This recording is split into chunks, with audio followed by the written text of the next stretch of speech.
Hey guys, welcome back to Walford Whispers, the place where I talk everything Eastenders, and it's that time of the week now where I do my end of the week review, and this week has been absolutely insane. I've gotta kick this one off with Peggy's Crowd Crush. We all knew it was going to be happening, but I wasn't quite expecting it to be so scary. So Chelsea and Penny, they've been at loggerheads ever since Penny took Chelsea's manager job, and Penny was continuing to be a total bitch towards Chelsea in the workplace. So Chelsea decides that she wants some payback, and there is this big event happening at Peggy's club, because it's like the end of the summer carnival event, and Chelsea, she ends up tampering with the ticket system and adds a whole load more tickets onto the website without anybody else knowing. Chelsea, she just wants to make Penny look like a fool, but I've just got to say there were probably better and other ways to go about doing that. I mean, Chelsea, she doesn't want to hurt anybody physically, and she definitely doesn't want to create a crowd crush, but what did she think was going to happen? I mean, that's what ends up happening. Now, I did think that the whole crowd crush scenes, I thought they were done really, really well. I mean, I've seen some people online saying that they thought it was stupid. Why didn't people just run back up the stairs? And I just feel people don't seem to understand what a crowd crush is. I mean, the club is already overcapacitated, and people are, they're running downstairs from the queue outside, and more people keep running down. Then it's not stopping. How are people supposed to get back up those stairs if people are running down? I mean, it's not really rocket science, but yeah, I saw a lot of those kind of comments, and I just thought, really, wake up. So who is inside the club when the crowd crush happens? Well, I was quite surprised for so many of our favorite characters to be involved. I mean, we had Ian, Alfie, Bobby, Freddie, Lauren, Peter, Kim, Howie, Cindy, and Junior, which I will get onto in just a moment. Of course, we have Penny and Zach in the club as is happening, and we also surprisingly had Amy and Nugget, who managed to blag their way in without Penny knowing. It turns into absolute chaos and carnage. We got Kim, she's getting stuck up against a fire exit door that's blocked by some skips on the other side. You've got Amy getting crushed against a grill fence thing. You got Bobby saying he can't breathe, and Freddie shoving him up onto a bar. It's absolutely awful. Now, Cindy and Junior, they end up sneaking into Penny's office and locking the door and getting frisky, unaware of what's happening outside the office and in the club. Now, Lauren manages to sort of break into the office, and they manage to get through, and then Lauren is shocked to see Cindy in the office with Junior. I mean, Cindy and Junior, they're not exactly, on the desk having sex, but it looked dodgy. Now, before Lauren has time to process what she's seen, she's actually crashed, flown to the floor, and everyone starts stampeding over her, injuring her really, really badly because there's another fire exit through that office. Now, I did forget to say that Penny, she does press the fire alarm thinking that everyone will just head back upstairs, but in fact, this is what ends up causing the stampede throughout the club. Now, later on, Jack ends up blaming Penny for making the situation worse for pressing the fire alarm, but to be fair, how on earth would Penny know what was the right thing to do and not the right thing to do in a situation like that? I mean, I can't say I wouldn't have maybe have done the same thing to try and get everyone out, I mean, yeah, Jack wasn't very, very nice. But Jack, more on him in just a moment because he really, really annoyed me this week. Now, Penny, she is actually thrown out of her wheelchair while everyone is escaping, but luckily, she isn't hurt too badly. Now, Kim, she ends up having a panic attack, but she actually comes out of it, not hurt at all. And the two people who really do suffer is Amy and Lauren. Now, Lauren ends up with broken ribs and a few other broken bones and injuries, and she's in a lot of pain, and she's going to be in a lot of pain for quite some time, but she's going to be okay.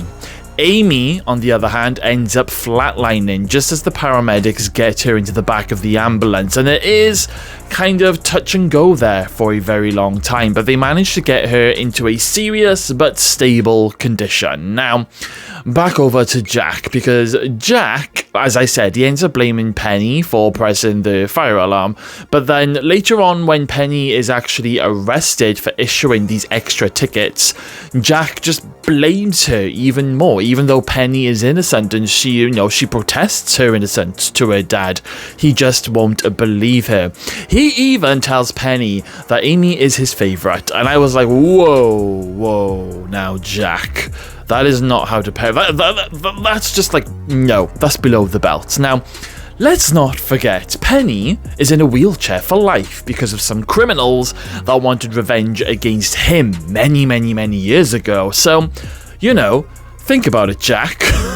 I thought it was absolutely disgusting of Jack to be so cruel to his eldest daughter. I mean, if I was Penny, I would totally wipe Jack as a father and just literally get on with my life without him. So Penny is arrested because the police see on Penny's laptop login that more tickets were issued, but as we all know, it was Chelsea, not Penny. Now, will Chelsea come clean to get Penny off the hook? Well, we're just going to have to wait and see on that one. She didn't come clean this week, but Chelsea is devastated. She's in an awful situation that she has no idea how she's going to get out of it and resolve it. I mean, she's also got her little boy to consider, so she wouldn't want to go to jail, but I mean, is it really fair letting Penny take the fall on this? I mean, what on earth is going to happen next? George was in for a surprise this week when two of his long-lost brothers, Kojo and Kobina, arrived on the square to visit him for the very first time from Ghana. Now, little Kojo, he's so adorable. He does suffer with autism, and Kobina helps look after him. Now, things get off to a bit of a shaky start when Kobina says he wants nothing to do with George when he learns that George was actually there that night when their father died, and George just did nothing.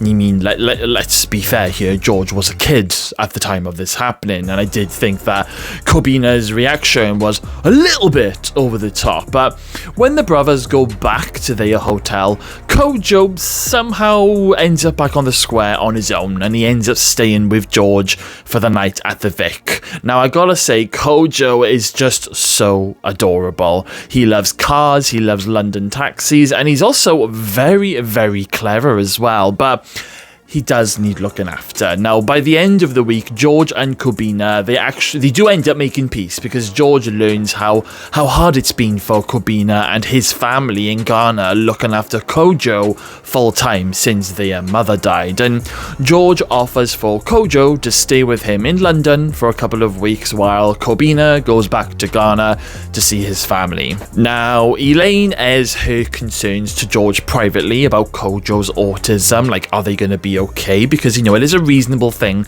to be concerned about, and I don't think that George actually realizes just how challenging it's going to be looking after Kojo full-time for a couple of weeks. But I do think that George and the rest of the family are going to be okay. I mean, don't get me wrong, it is going to be very challenging, lots of ups and downs, but I think that when Kojo gets into a routine with them, I think all will be okay. I'm actually loving Kojo as a new character. I really hope that he becomes best friends with somebody on the square, maybe with Freddy, because Freddy really does have that kind nature about him.